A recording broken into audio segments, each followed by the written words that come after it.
You guys were excited to see me. You were excited to hear about my pregnancy.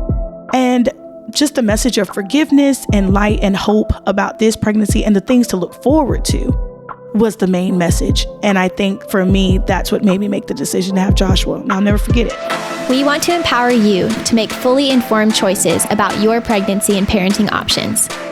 Let's talk about what's next now that pregnancy has entered the chat. Welcome back to Pregnancy has Entered the Chat. Today we have Leslie Wright on the podcast. Leslie is a previous client and a current volunteer at the Pregnancy Network through teaching our classes. Because she's been on both sides of our services, she has a unique and invaluable perspective on what it means to be empowered for your pregnancy and parenting journey. Leslie, I'm so excited for our conversation today. Thank you for having me. Of course. So to start, I would love to have you share your story with our listeners as much as you're comfortable.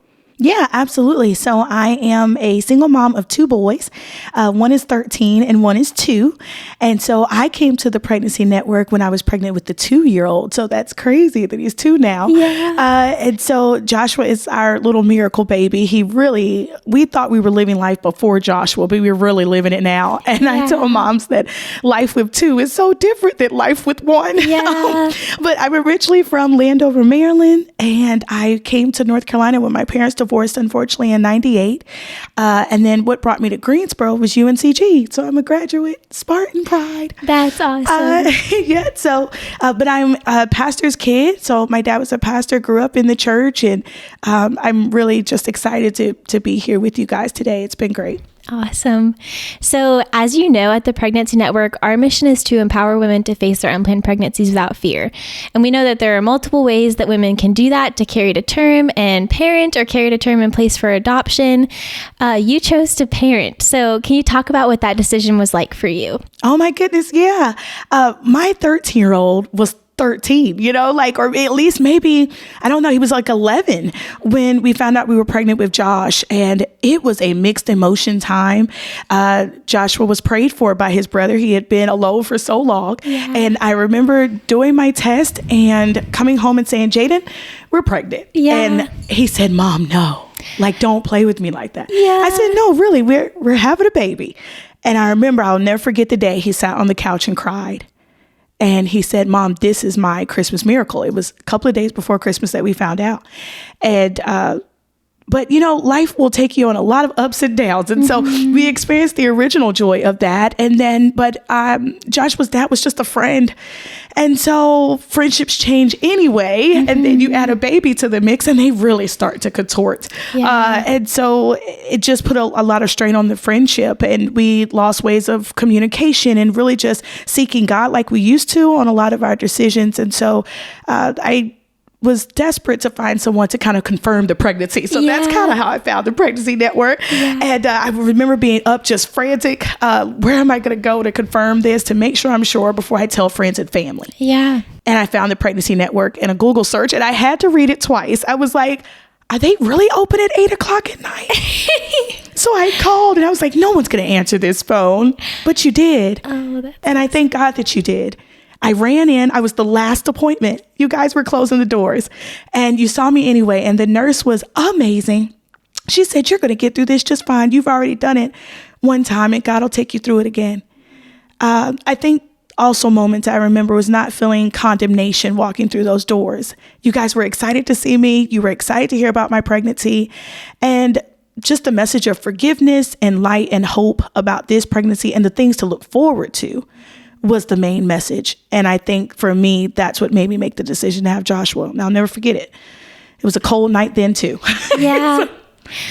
That's so beautiful. And I'm so glad that you experienced that, found a resource and then experienced this welcoming atmosphere and just this excitement about new life. It's a beautiful thing for a new baby to come into the world. And thank you for sharing that. It's such a cool experience to have we're going to do this. We're excited for you. We'll be with you every step of the way. And that's really cool. So you've chosen to parent with a Christian perspective, and you mentioned that you're a pastor's kid. How has that impacted your ability to feel empowered and equipped in your parenting? Absolutely. I think right from day one, I had to hold on to the understanding that I wasn't going to do it alone, no matter who walked away, no matter who judged me. All that mattered was that God was going to take me and walk me through this pregnancy, just like he walked me through the first one.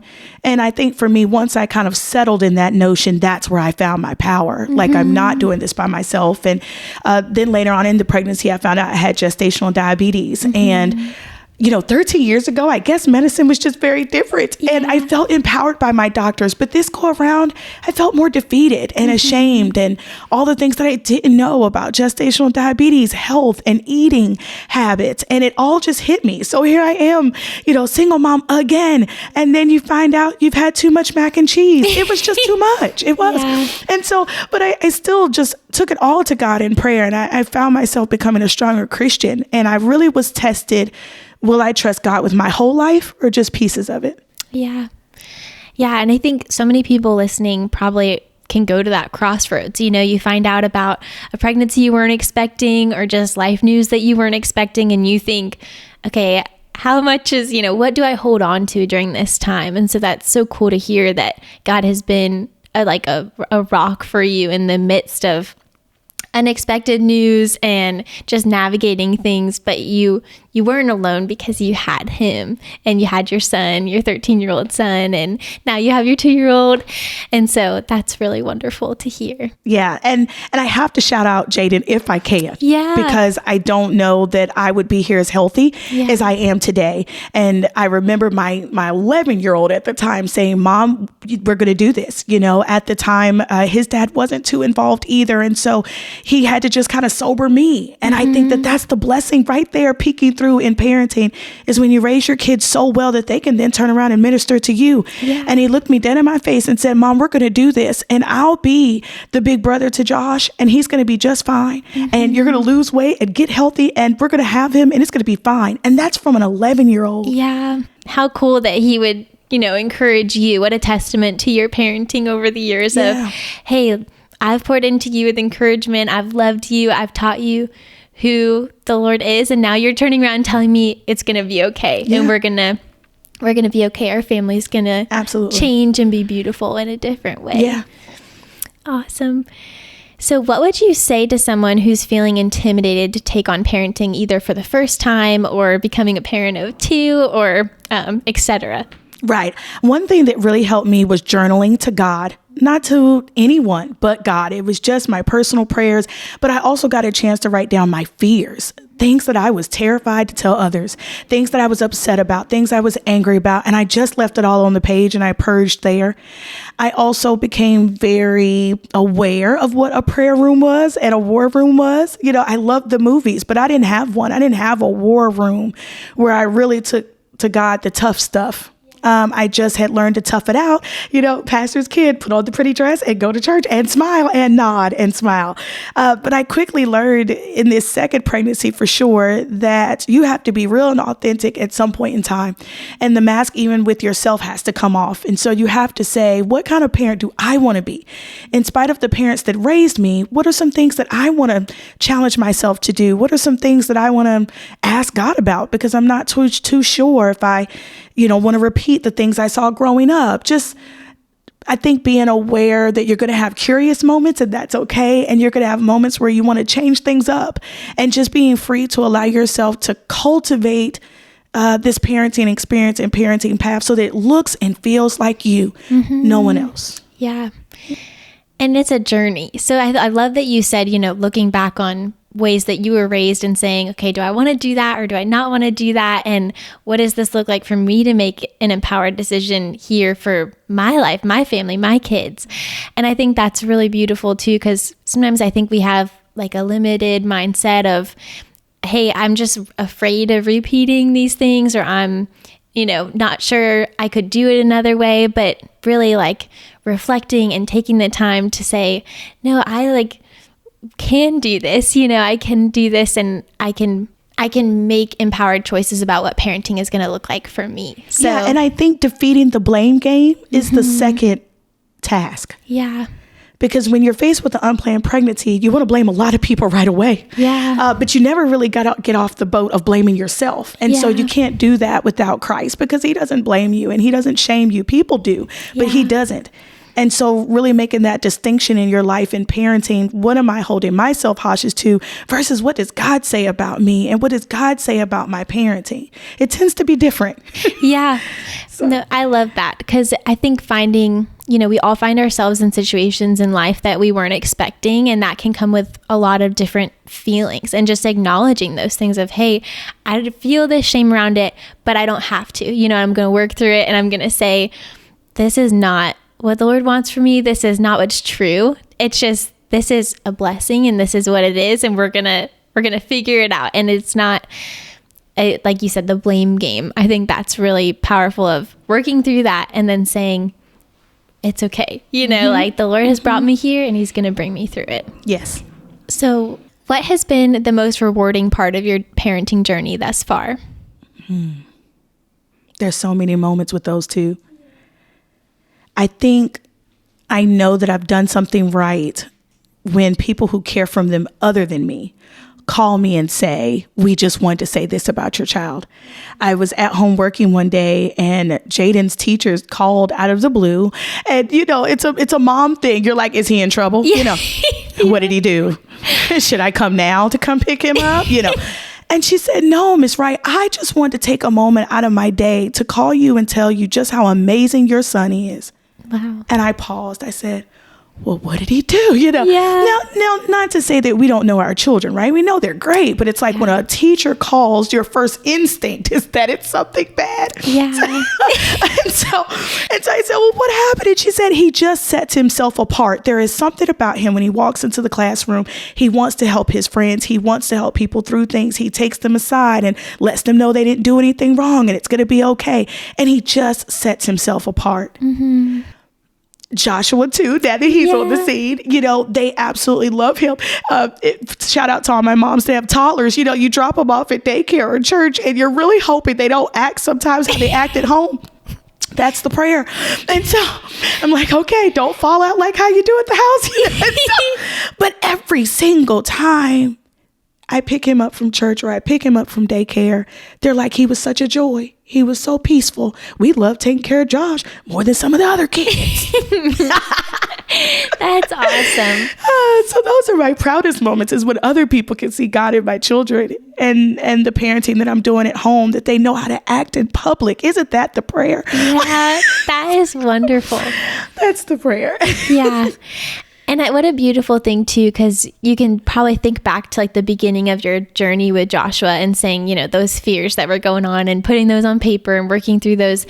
And then you don't always see just the blessings that lie ahead of that of, man, like you drop him off on a Sunday at church and he's such a joy for the teachers to have in that room. And what a special thing, all the little moments that I'm sure you couldn't even list off now if you wanted to, of just joy and how rewarding of an experience that is. Oh, I think often, how would life be if we didn't have Josh? Yeah.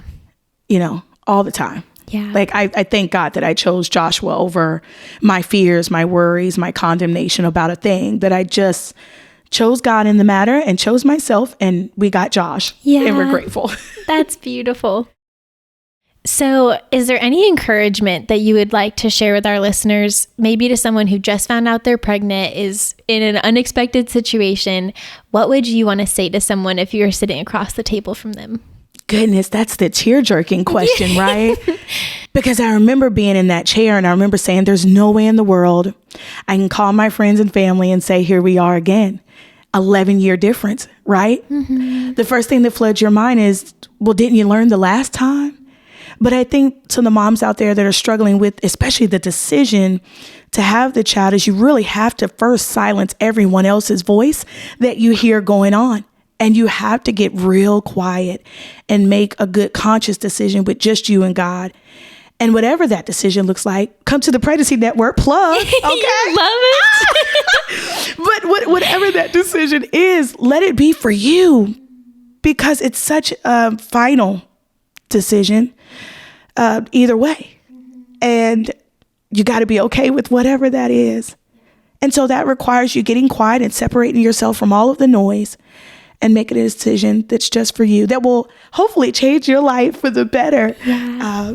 So yeah, I'm so glad that I just came to the pregnancy network that night and it was quiet. There was no one here. And I just knew that the moment was so intentional because again, I was the last appointment because God knew I needed the quiet.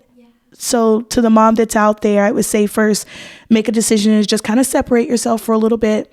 And then trust, I think, would be the second thing. What God says, don't second guess it, have your baby, choose your baby. There's so many options. When I came to the pregnancy network, I thought I had two options, to have Josh or not have Josh.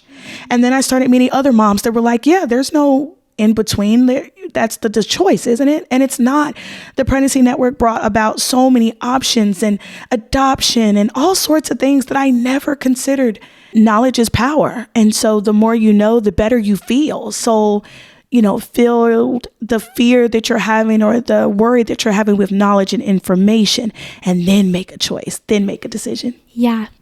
And that is so cool that you had that information, that you were informed in that way, because there's always going to be a lot of noise. Any life decision that you're going to make, there's always going to be people saying, I really think you should do this, or I really think you should do this. And maybe it's super well-intentioned people as well. But I love that you said at the end of the day, it's your decision and you are going to, that's your final decision and it'll affect you more than it affects anyone else. And I love that you took that time and that you had that quiet space to really say, what do I want? And what is this going to look like for me? And I just love that you encouraged our listeners to do that same thing. Yeah, absolutely. And I tell moms, even the dads too, they're going to rah and have opinions, but you're the one carrying the baby. Just remember that. Yeah, for sure. So what does it look like for you now that your children are 13 and 2? And what does your parenting journey look like right now? And how does your faith inform your parenting? Absolutely. Yeah. One thing that I'm really proud of that we instilled very, very early on in our home was a family meeting. And I tell moms to do it all the time, to take a litmus test of how your home is doing, but also to hear what they're not saying. And so even Josh at 2 can voice his opinion about what he thinks. And sometimes we understand what he's saying, and other times we don't. But he gets to have a voice at our table. And we do that because I always want to make sure that they can feel how they want to feel. But then we also say, well, what does God think about that? Yeah. And it's such an awesome way for me to show them how to redirect life's worries and issues back to God, because I'm not always going to be there. And I think we do our children a disservice if we're not showing them God for themselves and their own relationship, and to help them understand that we're not going to be there all the time. And so even in their darkest hours, that they can call on God, even if we're not around. And for me, that's probably the proudest thing that I enjoy, especially raising African-American boys in America. They got to know that life is not all bad. America is not all bad. And I want to give them a Christian perspective about life and how to be optimistic and look forward to living this life, because there's a lot to live with Christ. Yeah.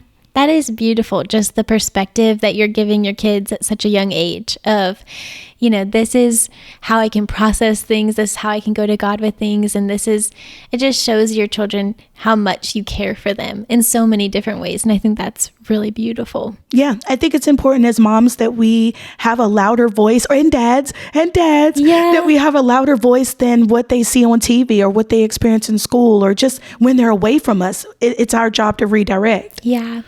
That is awesome. So the last question I want to ask you is your why. So you volunteer with us at the Pregnancy Network, and it's so cool to hear you've been coming around for 3 years now. So what is your why for volunteering at the Pregnancy Network in the capacity that you do? Yeah, I think it's why not. From the moment I found the Pregnancy Network, God started sending me more women that needed the Pregnancy Network. And so I think it's very intentional that I don't just refer, but that I be a part of the vision, and that moms know, hey, I still call on them and I still work with them. And it wasn't just me passing through. I think it's important that they know, no, I've built a relationship and they've wanted to continue relationship with me. Yeah. It wasn't that they served me and then moved me on. And I think that that's a divine difference about this organization and about this company, is they want to stay in touch. They want to know how your kids are doing. Jaden's going to high school in August, and Susie is still like, how is Jaden? How is Josh? And I don't know that there's many organizations that want to keep in touch. And so I feel like it is my obligation to come back. It is my duty to come back and say, no, you're in a safe place here and you don't even know what you found. Yeah. So I enjoy being the cheerleader and the mouthpiece for the Pregnancy Network. It's an honor to serve now because I know how I was when I walked through those doors and I know all the things that were going through my mind. So I want to be here for another mom and pay it forward. Yeah, that is so beautiful just to hear how you found a safe space here and now you get to create that safe space for other women. Yeah. Like what a beautiful journey of just paying it forward, like you said. I think that's so awesome. Yeah. Well, thank you so much, Leslie. I loved having you on today and I can't wait for our listeners to hear this and be encouraged. Thank you for having me.